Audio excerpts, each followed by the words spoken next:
संघर्ष है, हल है निष्कर्ष है, हर सवाल का हाजिर है जवाब, जिससे जुड़ा है परंपरा संस्कृति, संप्रति संप्रति संप्रति संप्रति।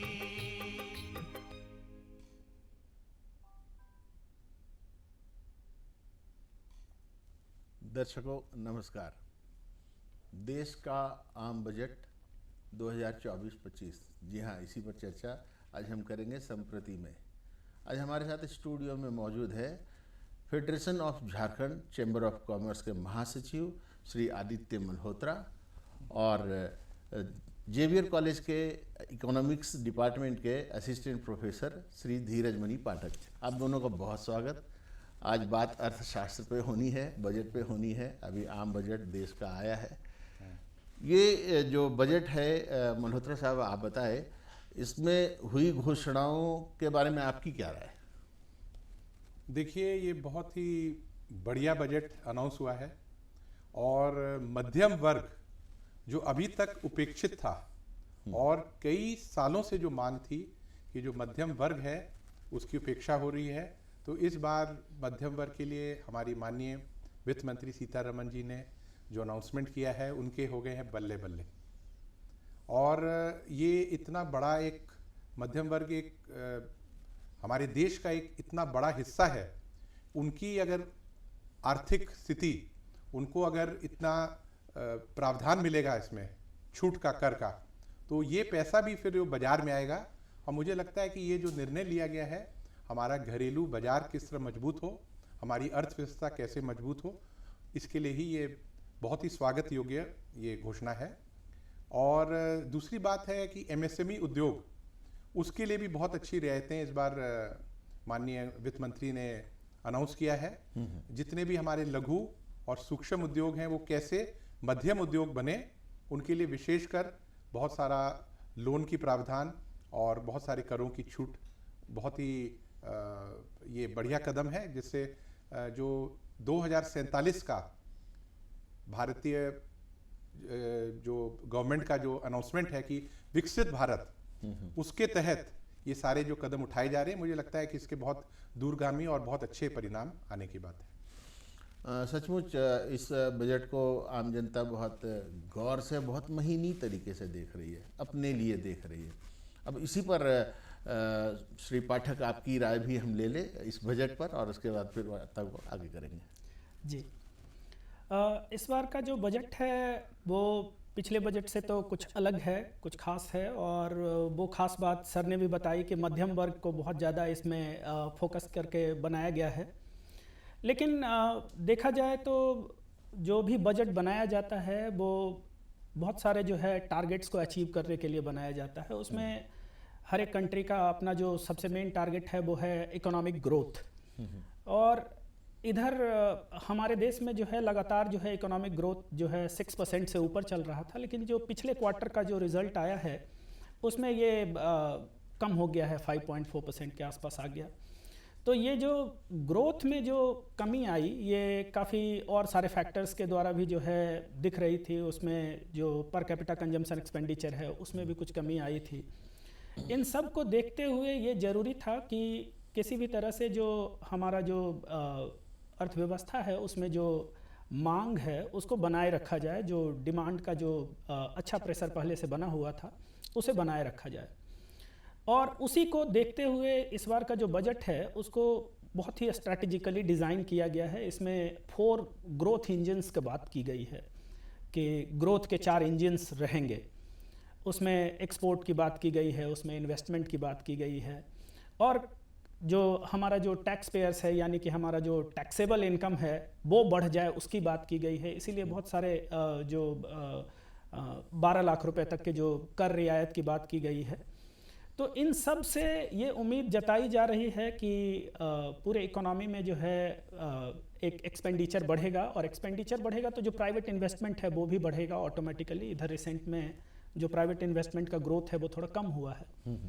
इन्हीं सब बातों को ध्यान में रखकर ये बजट बनाई गई है। एक्सपोर्ट प्रमोशन के लिए बहुत सारी बातें की गई है, एग्रीकल्चर के प्रमोशन के लिए बहुत सारी बातें की गई है, और ये पूरा उम्मीद किया जाना चाहिए कि इस बार का जो बजट है वो सभी लोगों के लिए जो है अच्छा होगा, बढ़िया रहेगा। अगर पूरी अर्थव्यवस्था ग्रो करेगी तो सभी लोग लाभान्वित होंगे। हर मुद्दों पे हम आएंगे। मैं हूँ मिडिल क्लास, मुझे तो 12 लाख दिखते हैं। आदित्य मल्होत्रा साहब, 12 लाख पर कोई कर नहीं, इस बार एक बड़ा अनाउंसमेंट, इस विषय में अपनी कोई राय दें। देखिए, निश्चित रूप से जो मध्यम वर्ग है उनको पूरा ध्यान दिया गया है, और जो आज घरेलू जो हमारे खर्च जो हम लोग बोलते हैं देश का जो घरेलू खर्च होता है, वो कैसे वो पैसा वापस बाजार में आए, उसके लिए सरकार ने ये कदम उठाया है। और इसका असर सब सेक्टर से पड़ेगा, क्योंकि जितने भी हमारे बिल्डिंग मटेरियल के सेक्टर हुए, हमारे FMCG ग्रुप हुए, तमाम जितने सेक्टर्स हैं उसका इसका लाभ मिलेगा। और किसानों के लिए भी बहुत बढ़िया इस बार अनाउंसमेंट्स आई है, जिसके तहत उनका जो किसान क्रेडिट का जो कार्ड का जो लिमिट था वो 3 लाख से उसको 5 लाख किया गया है। और कैसे वो इस तरह की उपज करें जिससे उनका वैल्यू एडिशन बढ़े, इसके पीछे भी सरकार ने बहुत अच्छा कदम उठाया है।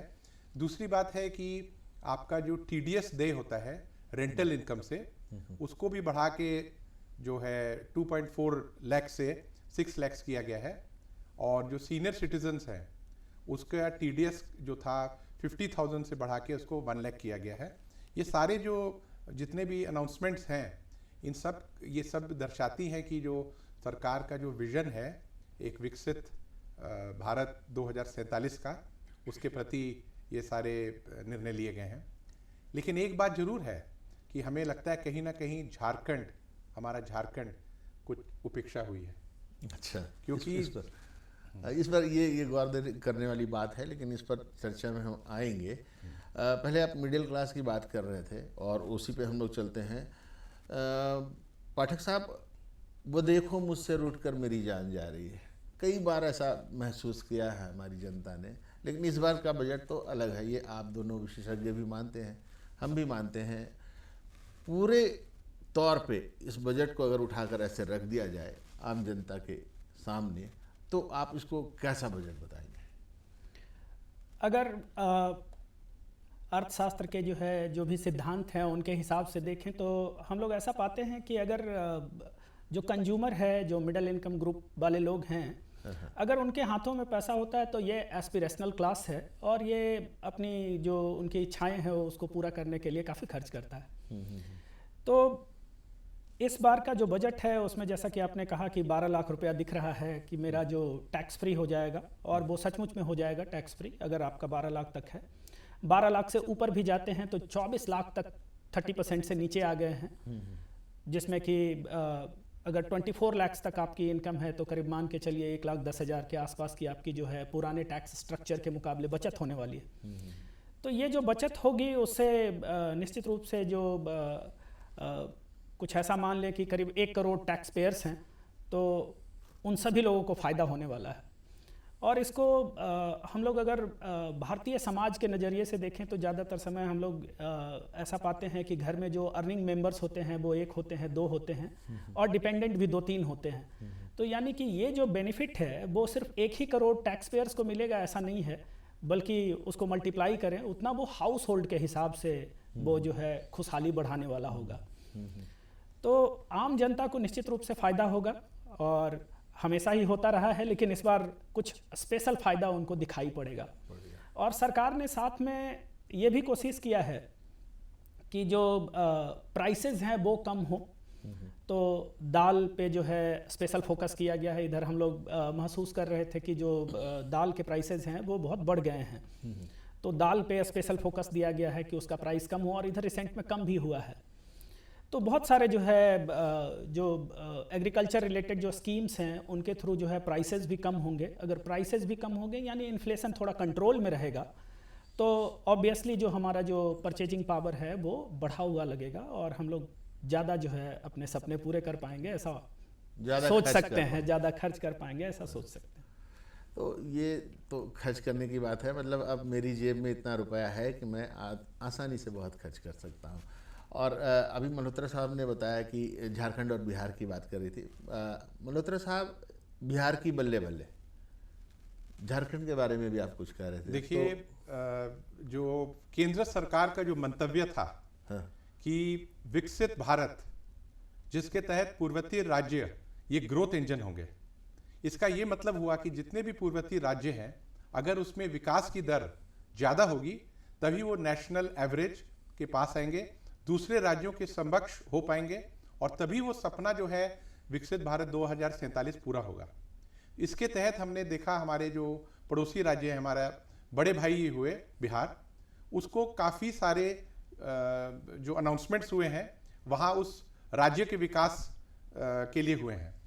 हमें आशा थी कि झारखंड को भी कुछ विशेष तरह का, हमारे फेडरेशन से हम लोग ने मांग भेजी थी कि एक स्पेशल राज्य का दर्जा हमारे राज्य को मिले, जिसके तहत यहाँ पर special economic zone, export processing zone और इंडस्ट्रियल कॉरिडोर्स का निर्माण हो। साथ ही यहाँ आईटी इंडस्ट्री का भी, सॉफ्टवेयर टेक्नोलॉजी पार्क, ये सब चीज़ों का यहाँ पर देखिए, क्योंकि आप देखिए हमारा जो राज्य है झारखंड, वो ये जितने भी पूर्ववर्ती राज्य हैं उनमें सबसे ज़्यादा सक्षम है हाईएस्ट रेट ऑफ ग्रोथ देने के लिए। कैसे? क्योंकि देखिए हमारे पूरे देश के 40% जो है, जो मिनरल्स हैं वो हमारे राज्य में पाए जाते हैं। हमारे यहाँ के जो कामगार हैं वो अन्य राज्य में जाते हैं और वहाँ पर औद्योगिक कार्य करते हैं। अगर हमारे राज्य को एक डिस्ट्रीब्यूशन हब के रूप में लाया जाता, एक मैन्युफैक्चरिंग हब के रूप में, तो मुझे लगता है कि यहाँ पर लोगों का पलायन भी रुकता, यहाँ के रोजगार सृजन होते, और यहाँ का जो आज हम लोग अंतिम पायदान पे हैं विकास में, तो हम लोग एक लंबी छलांग लगाते हुए एक ऊंचे पायदान पे जाते। तो मुझे कहीं ना कहीं लगता है कि जो केंद्र सरकार का जो मंतव्य था कि पूर्ववर्ती राज्यों को ज़्यादा उस पर फोकस करना, उनको ग्रोथ इंजन के रूप में लाना, तो झारखंड की कहीं ना कहीं उपेक्षा हुई है। लेकिन आज भी हम लोग बहुत आशान्वित हैं कि जितने भी अनाउंसमेंट्स हुए हैं, चाहे वो रेलवे के फील्ड में हो, चाहे वो अन्य, देखिए पावर सेक्टर और माइनिंग में बहुत अच्छा सरकार ने इस बार फोकस किया है। आपको ये हम बतला दें कि हमारे झारखंड में, क्योंकि ये माइनिंग बहुल इलाका है, तो अगर सरकार इसको इम्पोर्टेंस देती है माइनिंग सेक्टर को, तो यहाँ पर जो संभावनाएं हैं वो अन्य राज्य से बेहतर है। दूसरी बात, अगर आप पावर को देखें तो पावर का जो बेसिक रॉ मटेरियल कोयला होता है, तो कोयला भी यहाँ पर प्रचुर मात्रा में है।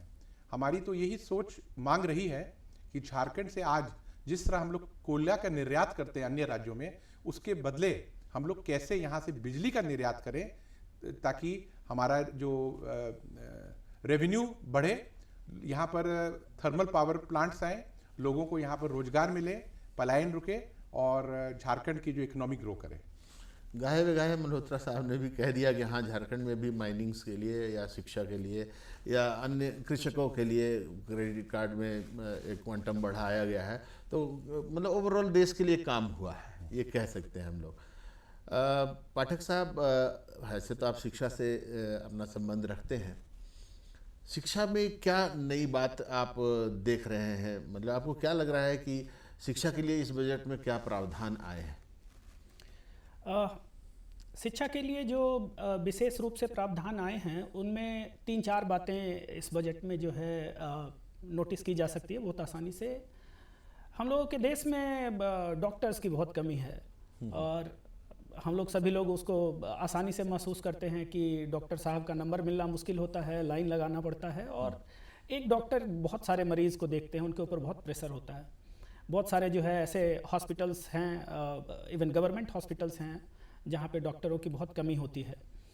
तो मेडिकल एजुकेशन पे इस सरकार ने बहुत फोकस किया है, और जब से ये सरकार बनी है तब से हम लोग देखते हैं कि जो है मेडिकल की सीटें बहुत बढ़ी है। और इस बार के बजट में टारगेट रखा गया है कि नेक्स्ट फिनेंशियल ईयर में अराउंड 10,000 मेडिकल की सीटें ऐड की जाए, और अगले 5 सालों में इसे बढ़ाकर 75,000 तक की जाए। तो ये एक बड़ा जो है इनिशिएटिव है। अभी भी हम लोग ये पा रहे हैं कि मेडिकल में सीटें मिलनी बहुत मुश्किल हो जाती है। नीट का एग्ज़ाम एक अलग इशू बड़ा सा बन जाता है, और कंपटीशन बहुत टफ हो जाता है, और बहुत छोटे छोटे मार्क्स से लोग छट जाते हैं और बहुत समस्याएं होती हैं। हमारे यहाँ से मेडिकल पढ़ने के लिए लोग यूक्रेन तक चले जाते हैं, बाहर आपने जाते हैं, सुना होगा। इसके अलावा जो IITs हैं, इन सब में काफ़ी डेवलपमेंट हुआ है, इंफ्रास्ट्रक्चरल फैसिलिटीज़ बहुत बढ़ी है, हॉस्टल्स वगैरह बढ़ाया गया है, उसमें भी 6500 कुछ प्रपोज किया गया है कि सीट्स बढ़ाएंगे। अपार्ट फ्रॉम दैट, जितने भी जो साइंस वाले जो बच्चे हैं जो रिसर्च में जाना चाहते हैं, चाहे वो IISc बेंगलोर से पढ़े हों या IITs से पढ़े हों, उन सभी लोगों के लिए एक PM स्कॉलरशिप की घोषणा की गई है जो 10,000 करीब है, यानी 10,000 बच्चों को जो है वो स्कॉलरशिप मिलेगी। और स्टार्टअप को भी जो है कुछ इसी तरह से लीजिए कि वो भी जो है आज के डेट में एजुकेशन सेक्टर से बहुत कनेक्ट हो गया है। तो यानी कि जो स्टार्टअप के लिए जो फंड्स हैं और जो इकोसिस्टम है वो अगर डेवलप होता है तो वो भी जो है बहुत ही फ़ायदे का होगा।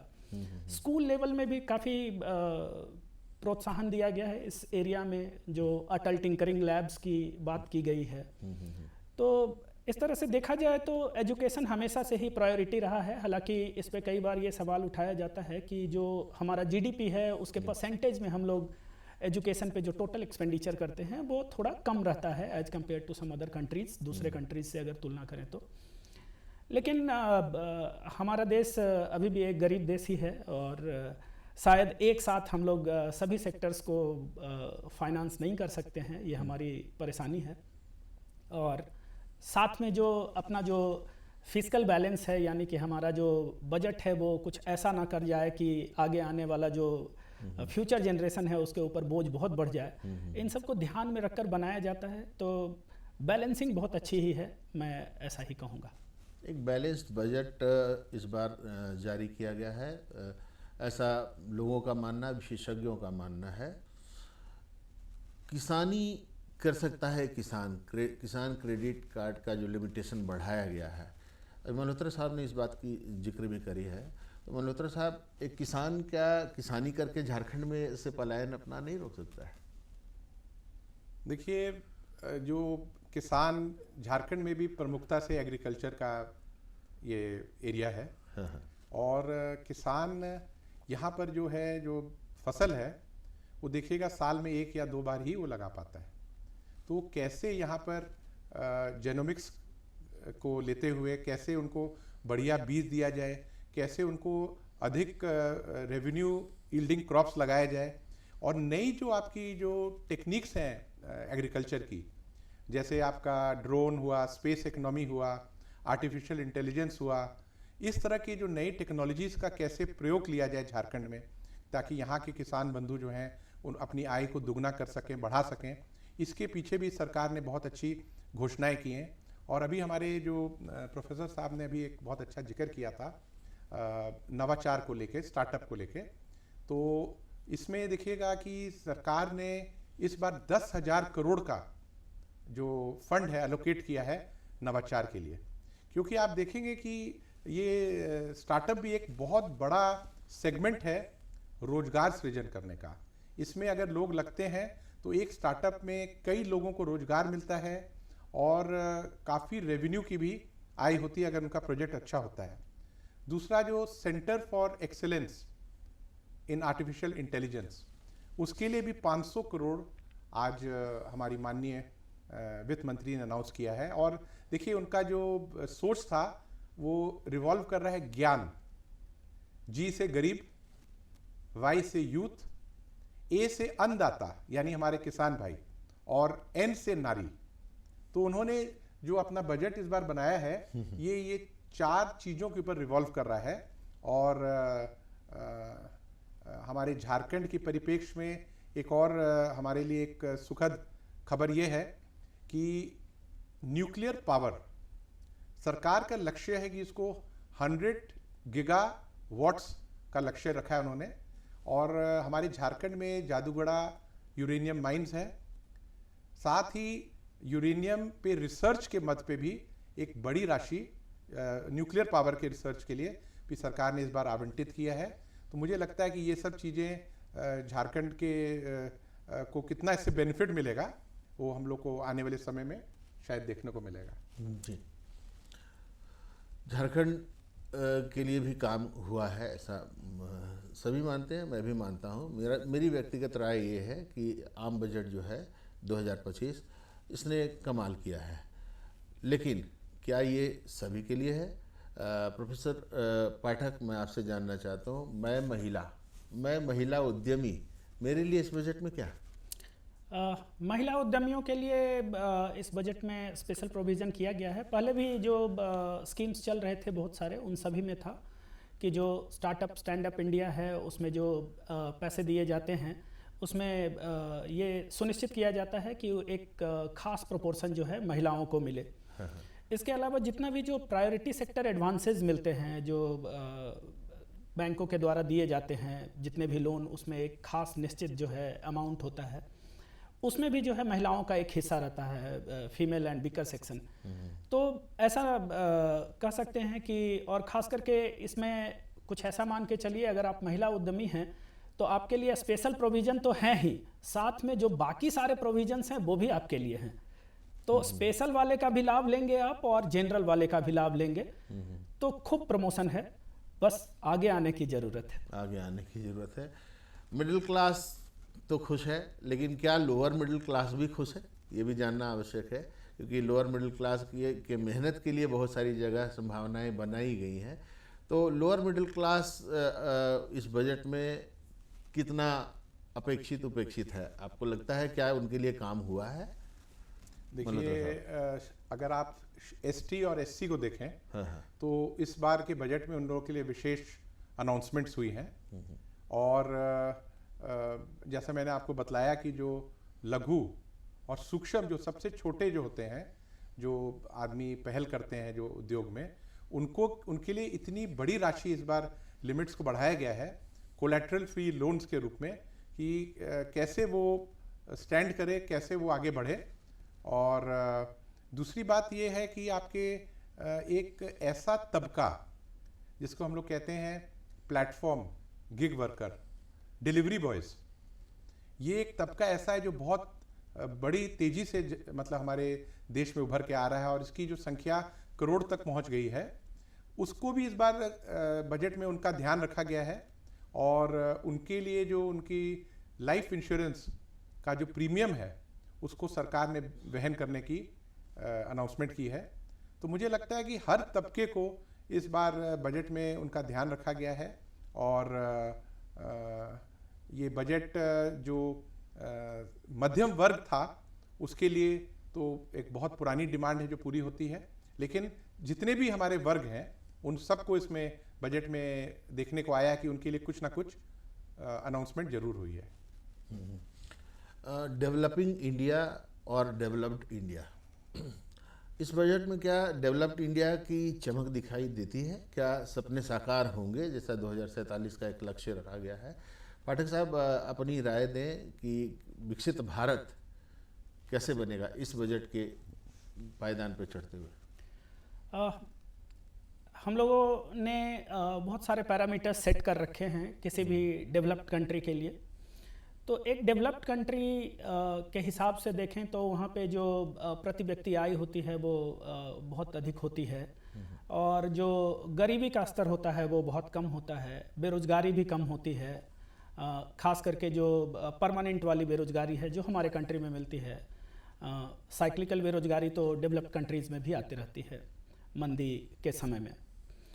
इस बजट में इस बजट में और इससे पहले के भी जो बजट्स हुए हैं, खास करके जो है पिछले 2-3 बजट से ही हम लोगों की सरकार ने ये लक्ष्य रखा है कि 2047 तक भारत को एक विकसित राष्ट्र बना देंगे, और उसके लिए कई तरह के काम किए जा रहे हैं। अगर देखा जाए तो बजट के जो अनाउंसमेंट होते हैं वो तो अलग तरह से होते हैं, इसके अलावा भी ये जो सरकार है वो बीच बीच में अलग अलग तरह की स्कीम्स लाती है और उस पर अलग तरह से एक्सपेंडिचर करती है। अभी कोरोना के जस्ट बाद जो है आपने देखा होगा एक पीएम गति शक्ति योजना लाई गई थी, उसके तहत बहुत सारा जो है एक्सपेंडिचर किया गया था। जीडीपी का एक जो है परसेंटेज फिक्स किया गया था कि हम लोग इतना स्पेंड करने वाले हैं। उसी तरह से बहुत सारे ऐसे स्कीम्स आप पाएंगे जो आते रहती है। उसके अलावा जो है अपने कंट्री में जो है उद्योग धंधों को बढ़ावा देने के लिए या जितने भी तरह के जो वेंचर्स हो सकते हैं उन सब को बढ़ाने के लिए जो टैक्सेशन का जितना भी जो समस्या था उन सब में काफ़ी जो है सरलता लाई गई है। जीएसटी काउंसिल बना है जब से काफ़ी जो है टैक्स कलेक्शन में सुविधा हुई है और समझने में भी सुविधा हुई है टैक्स को।